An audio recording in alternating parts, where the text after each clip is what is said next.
ကဲတော့ကျွန်တော်2026အတွက်ပေါ့နော်အင်္ဂလိပ်မွေးရဗနေရက်နေ့မွေးတဲ့သူတွေဘလောက်ကနန်းသမားတွေဗမာမွေးရနဲ့လုံးဝမဆိုင်ပါမွေးဖွားလို့ရှိရင်2026မှာဟလာမိမိရဲ့ဘဝဘလို့တွေဖြတ်တန်းတွေးကြုံရမယ်ကံအဆိုးအကောင့်အကျိုးကြောင့်စသဖြင့်ဆောင်ရန်ရှောင်ရန်ဟလာအကျိုးပေးကနစသဖြင့်ကျွန်တော်လမ်းညွှန်မှု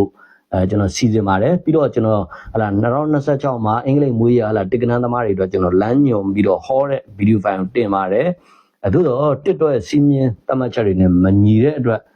နှစ်ခါသုံးခါဖြတ်ချတယ်နှစ်ခါသုံးခါကျွန်တော်ရိုက်တယ်တင်ပါတယ်အဲ့တော့အခုတခါကျွန်တော်ထပ်ရိုက်ပြီးထပ်တင်တာဖြစ်ပါတယ်အဲ့တော့ကျွန်တော်တို့ထိုင်းရောက်ရွှေမြန်မာများနဲ့တကွတိုင်းသားများကဘာတဝမ်းမှာရှိတဲ့ရွှေမြန်မာများနဲ့တိုင်းသားများအားလုံးလည်းဟလာကိုရောစိတ်ပါကြားမှာချမ်းသာနိုင်ကြပါစေဟလာဘေးရန်အပေါင်းမှလည်းကင်းဝေးပြီးတော့စိတ်ချမ်းသာကိုချမ်းသာဆောင်ရွက်နိုင်ကြပါစေဗျာအဲ့တော့ဒီဗီဒီယိုဖိုင်ကျွန်တော်ထပ်ပြီးတော့ကျွန်တော်စူးစမ်းပြီးတော့ထပ်ရိုက်တယ်ပေါ့နော်အဲ့တော့ကျွန်တော်တို့2026မှာအင်္ဂလိပ်မွေးရဟာလားကျွန်တော်တို့1ရက်10ရက်19ရက်28ရက်မွေးဖွားတဲ့မြန်မာမွေးရနဲ့လုံးဝမသက်ဆိုင်ပါမွေးဖွားတဲ့တစ်ကနန်းသမားတွေအတွက်ကျွန်တော်အခုလမ်းညွှန်ဟောကြားပေးသွားမှာဖြစ်ပါတယ်အဲ့တော့ဒီတစ်ကနန်းသမားတွေကနော်အင်္ဂလိပ်မွေးရသူတို့ကဒီ2026မှာဆိုရင်အနှစ်ချုပ်အားဖြင့်ကံကောင်းနေတဲ့တဲမှာပါဝင်ပါတယ်ကံကောင်းတဲ့နှစ်တစ်နှစ်ဖြစ်ပါတယ်အဲ့တော့လုပ်ငန်းတွေစတင်တာဟလာပြီးခဲ့တဲ့2025 2024မှာဆုံးရှုံးခဲ့တဲ့ငွေတွေရတနာတွေလုပ်ငန်းတွေပိုင်ဆိုင်မှုတွေပြန်ပြီးတော့ဝင်တာပြီးခဲ့တဲ့အချိန်မှာကြာရှုံးခဲ့တဲ့လောက်ကင်ကြံစီတဲ့ဟာတွေကိုဒီနှစ်မှာပြန်လုပ်လို့ရှိရင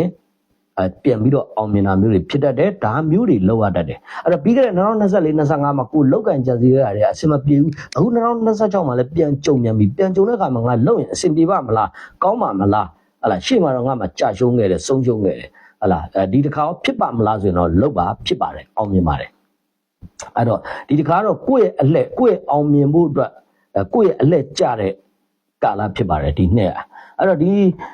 2026မှာနောက်တစ်ခုရန်ပေါ့နော်ဒေါသထွက်เสียမျိုးတွေကြုံရတတ်ပါတယ်စိတ်ညစ်เสียစိတ်တူเสียကိစ္စမျိုးလေးတွေကြုံရတတ်တယ်ဟလာဒေါသကိုရှေ့ထားမယ်ပောက်ကွဲလွယ်မယ်စိတ်ဆိုးမယ်ဆိုရင်တော့ဟလာရုံးပြင်ကနာအခြေအနေတွေအမှုအခင်းစတဲ့ဒီလိုအခြေအနေမျိုးအထိဟလာကိုယ့်ရဲ့အရေးမှာကြုံရနိုင်တဲ့သဘောရှိပါတယ်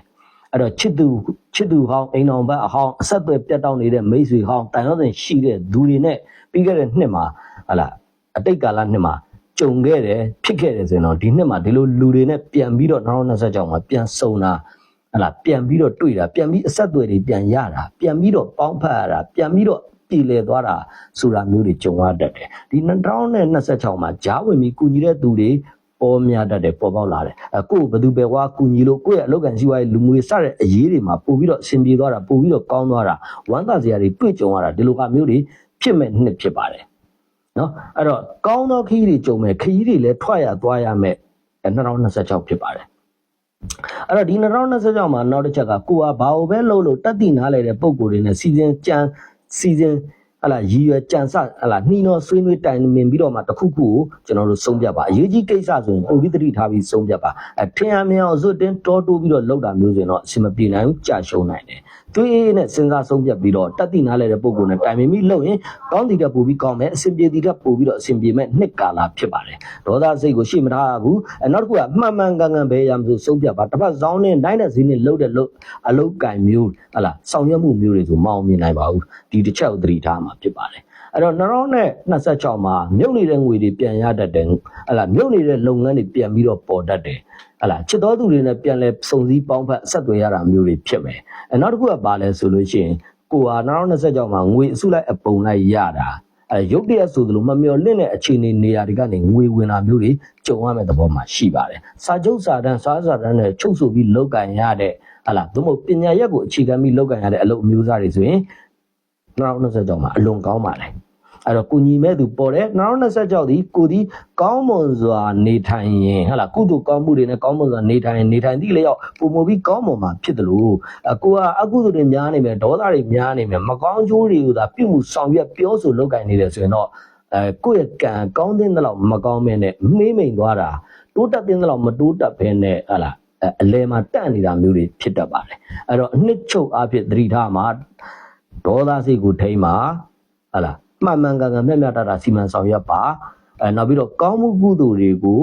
ကောင်းတာတွေမှန်သမျှကိုပြောဆိုကြံစီပြီးဦးစားပေးပြီးတော့လောက်ကင်ပါဒါဆိုရင်ကောင်းနေတဲ့နှစ်ဖြစ်တဲ့အတွက်ကြောင့်ကောင်းသည့်အတွက်ပိုကောင်းမဲ့2026ဖြစ်တယ်လို့သို့မဟုတ်ရင်တော့တိုးတက်မှုနှောင့်နှေးတဲ့နှစ်မျိုးဖြစ်သွားနိုင်ပါတယ်အဲ့တော့2026ဒီအဲ့ဒါကိုယ့်အတွက်ကံတရားမျက်နှာသာပေးအခွင့်အလမ်းပေးတဲ့နှစ်တစ်နှစ်ဖြစ်ပါတယ်အဲ့တော့မိမိလောက်ကင်ကြံစီသမျှဟလာကောင်းတာမှန်သမျှကြံစီသမျှတွေကအောင်မြင်နိုင်တဲ့လမ်းအခွင့်ပေါ်တဲ့ကံကောင်းထောက်မှနေတဲ့နှစ်ဖြစ်တဲ့အတွက်ကြောင့်မိမိဖြစ်ချင်တာလိုချင်တာလုပ်ချင်တာပိုင်ချင်တာမိမိဆန္ဒရှိတာတွေကိုဒီ2026မှာ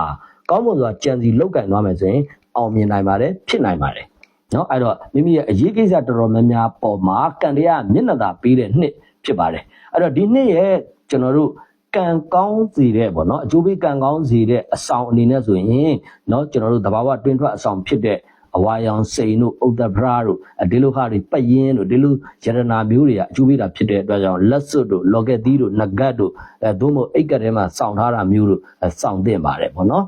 ဒီ2026တနှစ်တာလုံးရဲ့အကျိုးပြုစေမဲ့ကံကောင်းလက်ရှင်အကျိုးပေးတဲ့အရောင်ဒီရွှေရောင်အဝါရောင်ကြေးရောင်ရွှေညူရောင်တို့ဖြစ်ပါတယ်အဲ့တော့အရေးကြီးကိစ္စများရှိရင်ဒီအရောင်တွေကိုများများဦးစားပေးပြီးတော့ဝစ်စင်မှာ2026တနှစ်တာကာလပတ်လုံးအတွက်ဟလာကောင်းမြတ်သောဟလာနေ့တွေပေါ့နော်အကျိုးပေးတဲ့နေ့တွေကံကောင်းစေမဲ့နေ့တွေကတနင်္ဂနွေနေ့တွေတနင်္လာနေ့တွေဖြစ်ကြပြီးတော့2026ရဲ့ကံကောင်းလက်ရှင်အကျိုးပေးတဲ့ကဏ္ဍနဲ့ရက်တွေကတော့1ရက်တို့4ရက်တို့2ရက်တို့9ရက်တို့ဖြစ်ပါတယ်အကျိုးပေးတဲ့ကဏ္ဍတွေအနေနဲ့ကလည်း1 4 2 9ဆိုတဲ့ကဏ္ဍတွေကအကျိုးပေးကဏ္ဍဖြစ်ပါတယ်အဲ့တော့ဗီဒီယိုရှည်သွားမှာဖြစ်တဲ့အတွက်ကြောင့်ဒီလောက်ပါပဲကျွန်တော်ကြံတဲ့အင်္ဂလိပ်မူရက်တွေကိုလည်းဇက်တိုက်ဆိုသလိုကျွန်တော်လမ်းညွှန်ဟောပြီးတော့ပို့တွေတင်သွားမှာဖြစ်ပါတယ်အဲ့တော့ရှေ့မှာလည်းကျွန်တော်တို့ဟလာမွေးသက်ကလစ်တွေကို comment တွေမှာအများကြီးမှန်းခဲ့ကြတယ်ဟလာကျွန်တော်အနေနဲ့တော့အများကြီးလို့ယူဆတယ်အများကြီးလို့မှန်းခဲ့ကြတယ်နောက်ပြီးတော့ like share တွေလည်းအများကြီးလုပ်ပေးပါတယ်ဟလာဒီဟာနဲ့ပတ်သက်ပြီးတော့ဟောစရန်ဟောပေးမယ်အဲ့တော့မွေးသက်ကလေးတွေအင်္ဂလိပ်မွေးရက်ကလေးတွေမှန်းကြပါတော်တော်များများမှတ်ပြီးတဲ့မိတ်ဆွေတွေကြည့်ရှုပြီးတော့လည်းပြန် share ပေးတဲ့မိတ်ဆွေတွေကိုလည်းဒီနေရာကနေအထူးကျေးဇူးတင်ပါတယ်အဲ့တော့